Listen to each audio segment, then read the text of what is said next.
तो स्वागत है बच्चों आपका अपना YouTube चैनल ब्राइट क्लासेस मरवन में। और मैं आपका इमरान सर, और आज मैं लेकर आया हूँ क्लास 10th के लिए एक सुनहरा बैच, जिस बैच का नाम है क्रैश कोर्स, जिसमें हम लोग क्लास 10th के मैथ के बारे में जानेंगे, chapter wise point by point जानेंगे। चलिए, बोर्ड एग्ज़ाम के बस मात्र 6 महीने बचे हैं और इस 6 महीना से पहले ही हम लोग 4 महीने के अंदर में पूरे मैथ को अच्छे से रिविज़न कर लेंगे, और वो भी अपने गाँव के भाषा में।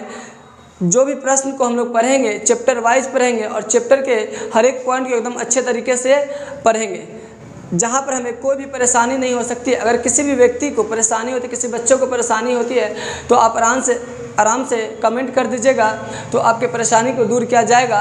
चलिए, तो आज हम लोग देखने वाले हैं कि क्लास 10th के मैथ में हम लोग सबसे पहले कौन सा चीज़ पढ़ने वाले हैं। तो आज जो हम लोग पढ़ने वाले हैं रियल नंबर का, मतलब कि वास्तविक संख्या के बारे में पढ़ने वाले हैं। वास्तविक संख्या में ज़्यादा नहीं, कुछ 4 या 5 पॉइंट होती है जिसे हम लोग पढ़ते हैं। सबसे पहला हमारा है अभाज्य गुणनखंड, दूसरा हमारा है अभाज्य गुणनखंड विधि से लसा मसा, तीसरा हमारा है मसा ज्ञात करना यूक्लिड विभाजन विधि से, उसके बाद है हमारा परिमेय संख्या, अपरिमेय संख्या, उसके बाद हमारा है शांत अशांत, उसके बाद लास्ट हमारा क्या बच गया है, तो अपरिमेय का सिद्ध करना। चलिए, इसे हम लोग बहुत ही आसानी तरीके से आज देखने वाले हैं। आज का जो क्लास होने वाला है भवंडर क्लास होने वाला है, जिसमें हम लोग आसानी से हर एक मैथ को सीख जाएंगे। चलिए, हम लोग देखते हैं कि आज के क्लास में हम लोगों को क्या क्या पढ़ना है। हमारे बोर्ड पर 6 क्वेश्चन लिखा हुआ है जो हमारे बोर्ड एग्जाम से रिलेटेड है। एक एक क्वेश्चन को हम लोग बहुत ही अच्छे ढंग से सीखेंगे। चलिए, क्वेश्चन नंबर फर्स्ट हमारा क्या है, तो क्वेश्चन नंबर फर्स्ट हमारा कि 38-25 को अभाज्य गुणनखंड के गुणनफल के रूप में व्यक्त करें। तो चलिए, हम लोग जानेंगे कि अभाज्य गुणनखंड के गुणनफल के रूप में व्यक्त कैसे करते हैं। अभी तक हम लोगों ने बहुत पढ़ा है और बहुत जगह पे पढ़ा है, लेकिन आज जो हम लोग पढ़ने वाले एकदम स्पेशल क्लास पढ़ने वाले, जिससे हम लोग एक बार में ही सीख जाएंगे कि अभाज्य गुणनखंड का मतलब क्या होता है। तो चलिए, हम लोग जानेंगे कि अभाज्य गुणनखंड का मतलब क्या होता है। क्वेश्चन नंबर 1 में है 38-25 का अभाज्य गुणनखंड। तो अभाज्य गुणनखंड का मतलब क्या होता है कि गुना करके खंड खंड तोड़ना। तो चलिए, क्वेश्चन हमारा क्या 38-25, तो हम लोग लिख देंगे 38-25 का अभाज्य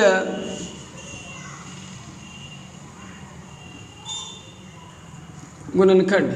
और इसके बाद क्या करना है, इतना लिखने के बाद बस कुछ नहीं करना। आप इसका खंड खंड तोड़ने के लिए खंड खंड काटना नहीं होता, इसका मतलब होता है कि एलसीएम करना होता है। तो चलिए, एलसीएम देख लेते हैं कि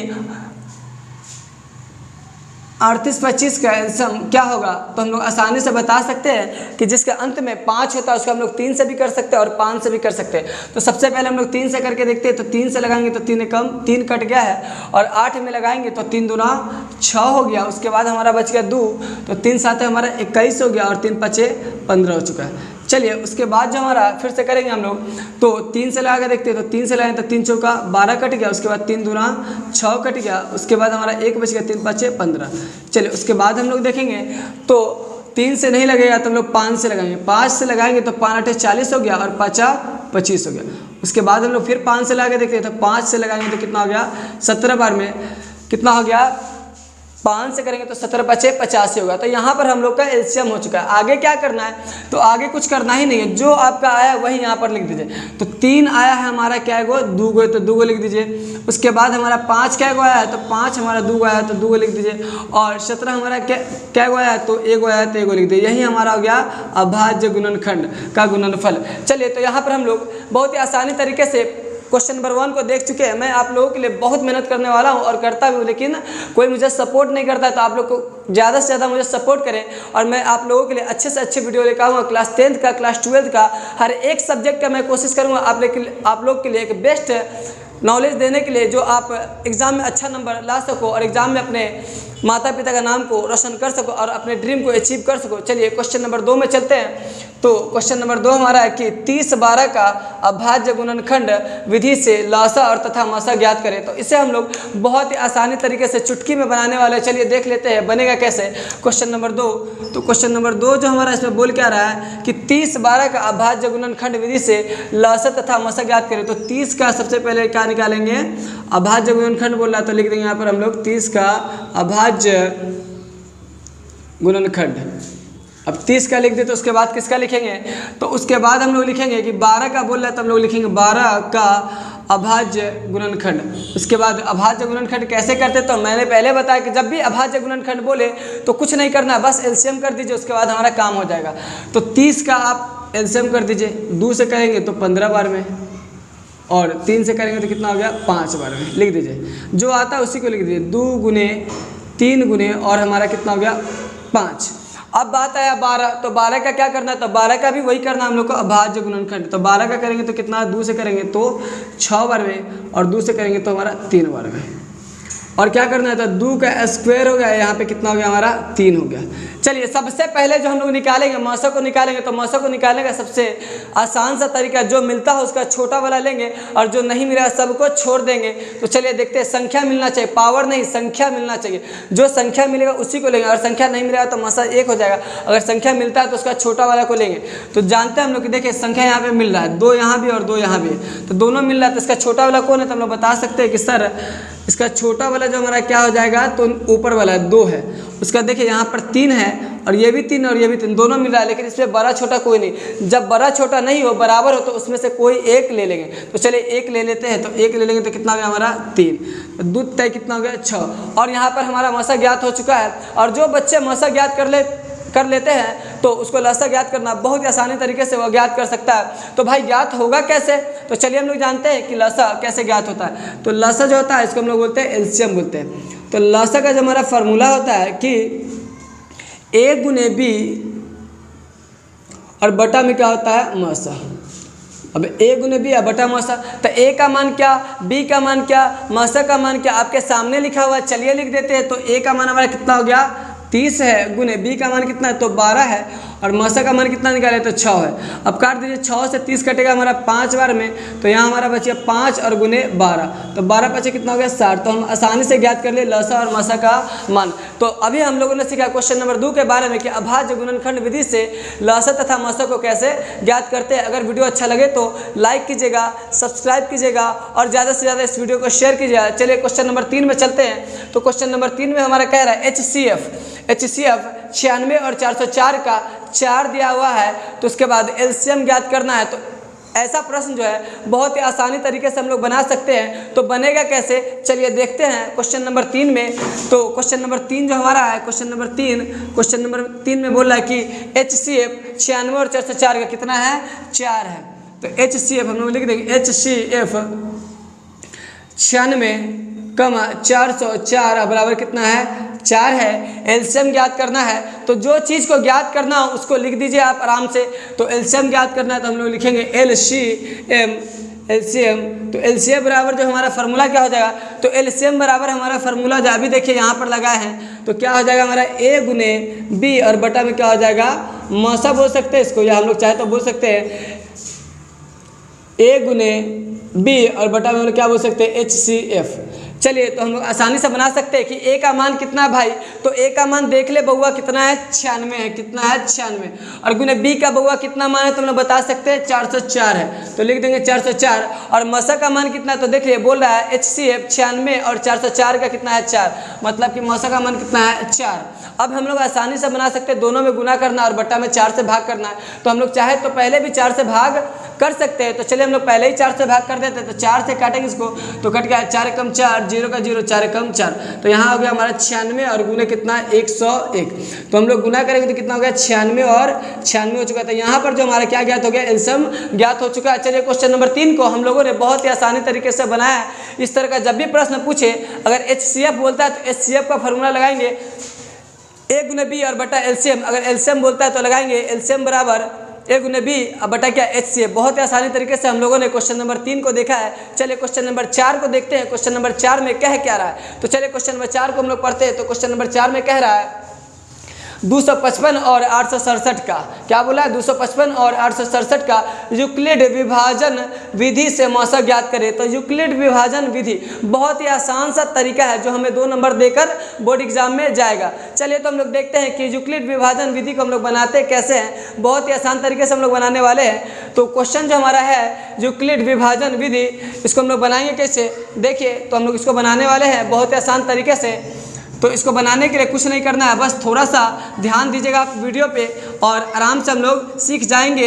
एक ही वीडियो में हम लोग रियल नंबर के पूरे हर एक पॉइंट को अच्छे तरीके से सीखने वाले हैं। तो आप लोग एकदम गौर से देखें। अगर वीडियो अच्छा लगेगा तो आप लोग वीडियो को लाइक कीजिएगा और चैनल को सब्सक्राइब कीजिएगा और कोशिश कीजिएगा कि वीडियो को ज़्यादा से ज़्यादा शेयर कीजिएगा।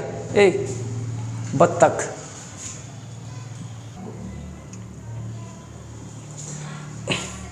तो चलिए क्वेश्चन नंबर 4 जो हमारा था क्या कि 255 और 867 का यूक्लिड विभाजन विधि से मौसा ज्ञात करना है। तो चलिए देख लेते हैं यूक्लिड क्या होता है, यूक्लिड विभाजन विधि क्या होता है।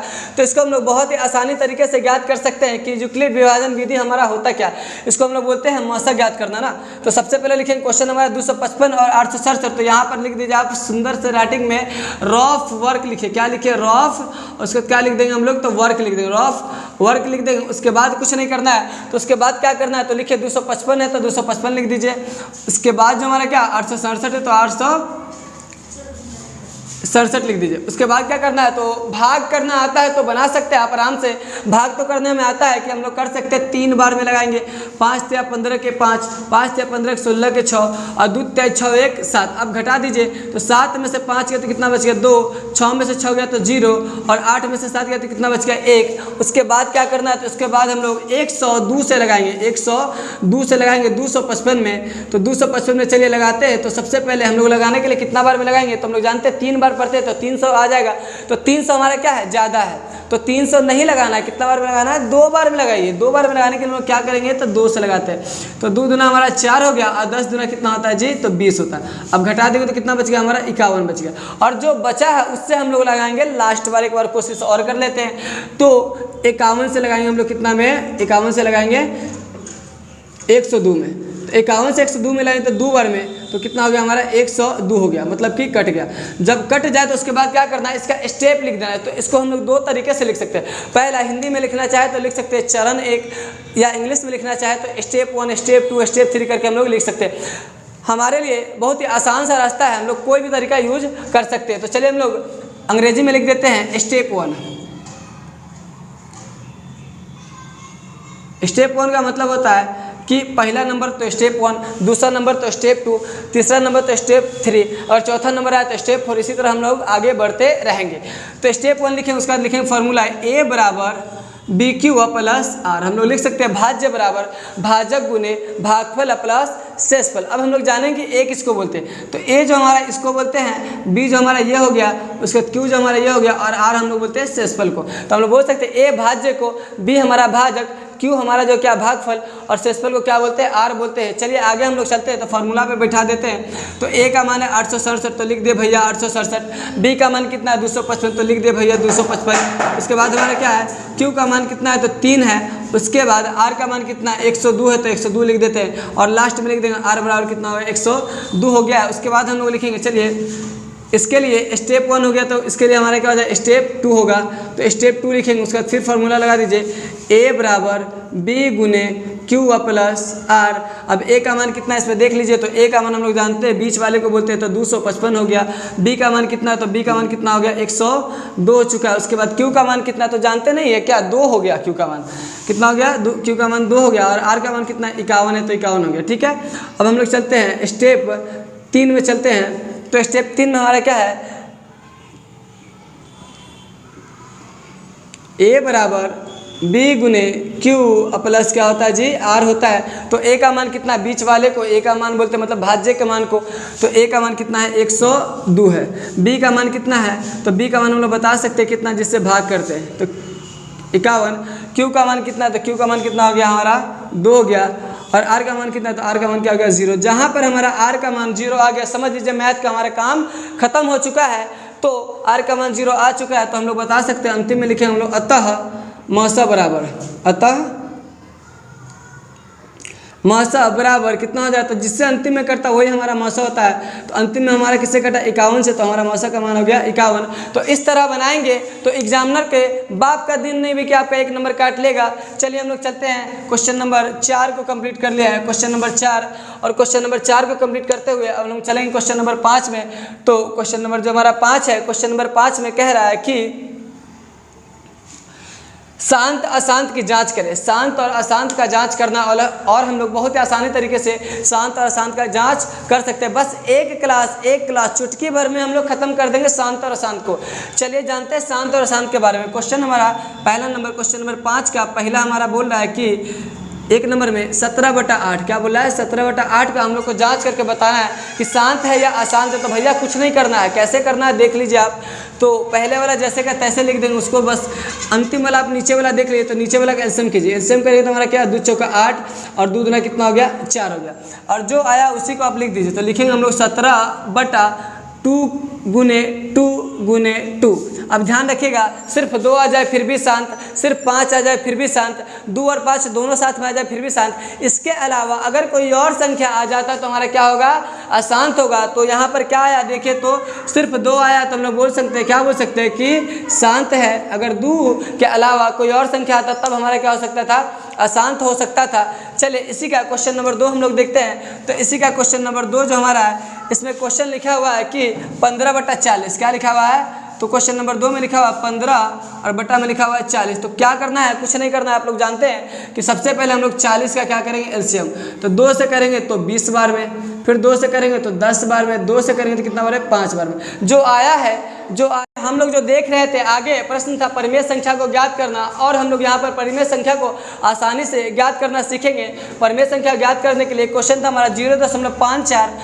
तो चलिए सबसे पहले 0.54 तक जो था हम लोग क्या करेंगे, उसमें से दशमलव को काटेंगे। दशमलव के बाद जितनी संख्या रहेगी उतना 0 करेंगे, तो उतना 0 कर चुके हैं। चलिए अब हम लोग काटते हैं। तो 2 से काटेंगे 54 को तो 27 बार में कट जाएगा। उसके बाद 100 को काटेंगे तो कितना बार कट गया, 50 बार में कट गया। तो यही हमारा आंसर हो चुका है। चलिए इसी में क्वेश्चन नंबर 2 देखते हैं। तो क्वेश्चन नंबर 2 हमारा बोला 0.64 है, कितना है 0.64। और इसे हम लोग देखेंगे कि 0.64 को परिमेय संख्या के रूप में कैसे लिखते हैं। तो कुछ नहीं करना है, इसको बस करना क्या है कि दशमलव काट दीजिए और बटा में तो हमारा 1 रहता ही है, और दशमलव के बाद जितना संख्या जितना 0 हम लोग बैठा देंगे। तो यहाँ पर हो गया हमारा 64, बटा में कितना हो गया 100। अब देखेंगे ये कट रहा है कि नहीं कट रहा। तो हम लोग काटेंगे तो कितना बार कट गया 32 बार में, और ये फिर कट गया कितना बार है 50 बार में। इसको काटेंगे तो कट गया 4 8 32, 2 से काटेंगे तो 16 बार में कट गया, और इसको काटेंगे तो 25 बार में। तो इसका सही जवाब जो हमारा हो जाए क्या हो गया 16/25 हो चुका है। अब देखते हैं कि ये था हमारा बिना रेकरिंग वाला। अब देखेंगे रेकरिंग वाले मैथ को। तो रेकरिंग वाला जो मैथ है उसको बनाने के लिए हम लोग क्वेश्चन लिखते हैं 0.54 और 4 पे हमारा रेकरिंग है। इसे हम लोग बहुत ही आसानी तरीके से देखें कि रेकरिंग वाले मैथ को हम लोग कैसे बनाते हैं। तो रेकरिंग वाला मैथ बनाने के लिए कुछ नहीं करना है, बस एक ही काम करना है हमारा कि जो क्वेश्चन है उसको लिख दीजिए। तो 5 4 है तो हम लोग 5 4 लिख देंगे। उसके बाद जितना संख्या पे रेकरिंग होता उतना 9 नीचे लिखते हैं हम लोग, और जितना संख्या पे रेकरिंग नहीं होता उसके बदले हम लोग क्या लिखते हैं 0 लिखते हैं। याद है हम लोग को। तो लिख देंगे हम लोग क्या कि 4 पे हमारा रेकरिंग मतलब एक संख्या पे रेकरिंग थे, 1 9 हो जाएगा, और जिस संख्या पे रेकरिंग नहीं उसके बदले हम लोग क्या लिख देंगे 0 लिख देंगे। उसके बाद क्या करना है, तो उसके बाद बस एक प्रोसेस बचा हुआ है कि जिस संख्या पे रेकरिंग नहीं होता उसको हम लोग ऊपर वाले से घटाते भी है। तो देखिए 5 पे रेकरिंग नहीं है तो 5 को हम लोग यहाँ पर क्या कर देंगे घटा देंगे। तो देखिए 54 में से 5 चले जाएगा तो हम लोग क्या बोलेंगे 49 बोलेंगे। 49 बटा में क्या हो जाएगा हमारा 90 हो जाता है। यहाँ पर हमारा मैथ कंप्लीट हो चुका है रेकरिंग वाला। और रेकरिंग का एक और हमारा मैथ है क्वेश्चन नंबर 4। चले उसे भी हम लोग देख लेते हैं। तो क्वेश्चन नंबर 4 में हमारा बोला है 0.644 और 4 4 पे रेकरिंग है। इसे हम लोग बहुत ही आसानी तरीके से बनाने वाले हैं। रेकरिंग वाला मैथ को तो हम लोग समझ ही चुके हैं कि जितना संख्या पे रेकरिंग उतना हम लोग 9 लिख सकते हैं। तो चलिए देखते हैं इसे भी। तो इसे सीधा हम लोग लिख देंगे 6 4 और 4 लिख देंगे। उसके बाद क्या लिखना है, तो उसके बाद लिखना है कि जितना संख्या पे रेकरिंग है उतना 9 नीचे लिखे। तो देखिए 2 संख्या पे 9 रेकरिंग है तो 9 लिखेंगे। उसके बाद जिस संख्या पे रेकरिंग है उसका बदला हम लोग क्या लिख देंगे 0 लिख देंगे। उसके बाद भैया क्या करना है, तुमने बता सकते हैं सर कि जिस संख्या पे रेकरिंग नहीं उसको हम लोग ऊपर वाले से घटाएंगे भी। तो देखिए 6 पे रेकरिंग नहीं तो 6 को घटा दीजिए। तो जब घटाएंगे तो कितना होगा 638 और बटा में कितना होगा 990। और इसको हम लोग काटना चाहे तो काट सकते हैं 3 से 2 3 6, फिर उसके बाद कहते हैं 19 दूना 38। उसके बाद काटेंगे तो कितना हो गया 2 चौका 8, 1 बचा, 1 पर 9 19 2 9 18 और 2 5 10। मतलब इसका सही जवाब हो गया 319/495। तो यहाँ पर हम लोग क्वेश्चन नंबर 6 का जो था शांत अशांत परिमेय संख्या अपरिमेय संख्या सभी को देख चुके हैं। बस एक पॉइंट और बच चुका है हमारा क्या कि अपरिमेय संख्या को सिद्ध करते हैं कैसे। चलिए अपरिमेय संख्या को सिद्ध करना हम लोग देखेंगे। उसके बाद हमारा जो है क्लास 1 कंप्लीट हो जाएगा और क्लास नंबर 1 को हम लोग देखकर आराम से 10 नंबर को पा सकते हैं। बिहार बोर्ड के एग्ज़ाम में या किसी भी बोर्ड के एग्ज़ाम में 10 नंबर हम लोग आसानी से पा सकते हैं। बस ये लास्ट वीडियो को देख कर चलिए, तो वीडियो को अंत तक आप लोग वॉच कीजिएगा। अगर वीडियो अच्छा लगेगा तो वीडियो को लाइक कीजिएगा और चैनल को सब्सक्राइब कीजिएगा और ज़्यादा से ज़्यादा इस वीडियो को शेयर कीजिएगा। चलिए क्वेश्चन नंबर हम लोग देखते हैं लास्ट को। क्वेश्चन नंबर लास्ट हमारा कैसे बनता है, तो क्वेश्चन नंबर लास्ट हमारा है जो बहुत ही आसान सा प्रश्न है। क्वेश्चन नंबर लास्ट क्या बोल रहा है क्वेश्चन में, तो क्वेश्चन नंबर में बोल रहा है कि हमारा सिद्ध करें कि √5 एक अपरिमेय संख्या। इसे हम लोग बहुत ही आसानी तरीके से बनाने वाले हैं। सिद्ध करने वाला प्रश्न जो है जिसे हम लोग बहुत ही आसानी तरीके से बनाने वाले। चलिए देख ले कि सिद्ध करने वाला क्वेश्चन को हम लोग बनाने वाले कैसे। बहुत सारे बच्चे को परेशानी होती है कि सिद्ध करने वाला क्वेश्चन बनेगा कैसे। आज जो मैं तरीका बताने वाला हूँ आपको 2 नंबर देकर जाएगा। चलिए देख लेते हैं कि सिद्ध करने वाले क्वेश्चन को हम लोग कैसे बनाते हैं। 2 नंबर पाना है तो इस वीडियो को देख लीजिए अंत वाले को, और 10 नंबर पाना है तो पूरे वीडियो को देखिए आप, और वीडियो को लाइक करके ही जाइएगा अगर वीडियो अच्छा लगे तो, और वीडियो अच्छा लगे तो शेयर भी ज़रूर कीजिएगा। चलिए देखते हैं हम लोग सिद्ध करें कि √5 एक क्या हमारा अपरिमेय संख्या है। तो सिद्ध करने के लिए जो हमारा क्वेश्चन बोलता है तो सबसे पहले अपरिमेय सिद्ध करने के लिए बोलता है तो हम लोग उसको बोलेंगे परिमेय संख्या मानेंगे। क्या मानेंगे? परिमेय संख्या। तो हम लोग लिखेंगे माना कि √5 को सिद्ध करना है तो लिखेंगे माना कि √5 एक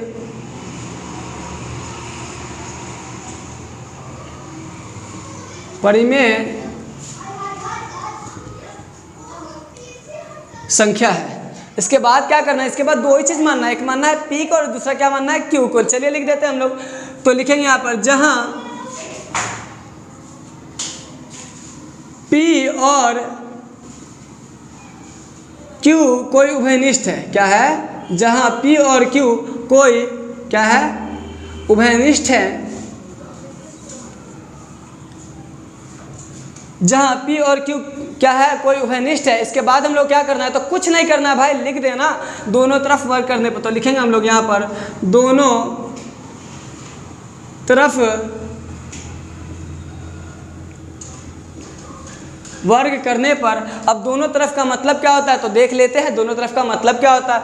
तो देखिए दोनों तरफ, पहला तरफ हमारा क्या हो जाएगा √5 हो जाएगा, दूसरा तरफ क्या हो जाएगा P और बटा में क्या हो जाएगा क्यू हो जाएगा। और वर्ग का मतलब होता है क्या करना है हमको स्क्वायर करना, और जिसके बटा में कुछ नहीं था उसके बटा में हम लोग क्या डाल दिए हैं 1 डाल दिए हैं। अब तो हमारा काम ही खत्म हो गया। चलिए 2 नंबर हम पा चुके। देखिए कैसे पाने वाले। तो जब भी हम लोग रूट का स्क्वायर करते हैं तो रूट का स्क्वायर करेंगे तो रूट हमारा कट गया तो हमारा क्या बच गया 5, जिसके बटा में कुछ नहीं उसके बटा में 1, और यहाँ पे हो गया हमारा p² और यहाँ हमारा हो गया क्या हो गया q² हो गया। ठीक है, उसके बाद जो हमारा काम है लिखेंगे कि अतः p² 5 को विभाजित करता है। विभाजित मतलब क्या? भाग से काटता है, विभाजित करता है। चलिए देख लेते हैं हम लोग। तो देखिए ये हमारा किस चीज़ में है, देखिए 5 जो हमारा है भाग में है तो यहाँ आएगा तो गुना में, तो 5 हमारा p² को विभाजित करेगा या p² हमारा 5 को विभाजित करेगा। तो हम लोग लिख देते हैं यहाँ पर कि 5 जो हमारा किसको, 5 जो हमारा किसको करता है, 5 हमारा p² को विभाजित करता है। उसके बाद यही 5 जो हमारा है p² को क्या करेगा, विभाजित करेगा। क्या करेगा? विभाजित करेगा, विभाजित करेगा। अब बस एक लाइन और लिखना है, अब बस एक लाइन और लिखना है और 2 नंबर लेकर चले जाना है। चलिए क्या लिखना है, तो लिखेंगे हम लोग अतः 5 जो हमारा है p² को विभाजित करेगा, 5 जो हमारा p² को विभाजित करता है, और लिखेंगे हमारी मान्यता गलत है। क्या है? हमारी मान्यता गलत है कि क्या माने थे, √5 परिमेय संख्या ना। तो लिखेंगे √5 एक परिमेय संख्या है, √5 एक परिमेय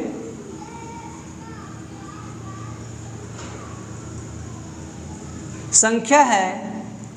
हमारी मान्यता गलत है कि √5 एक क्या है, परिमेय संख्या है। तो भाई जो हम लोग माने हैं कि √5 एक परिमेय संख्या वो गलत है, तो लास्ट में हम लोग क्या बोलेंगे, अगर गलत मान लिए तो सही क्या होगा, तो सही जो बोल रहा है वही होगा क्वेश्चन में। तो अतः हम लोग लिख रहे हैं अतः √5 एक क्या है जी, तो √5 एक क्या हमारा अपरिमेय संख्या है। क्या है? √5 एक अपरिमेय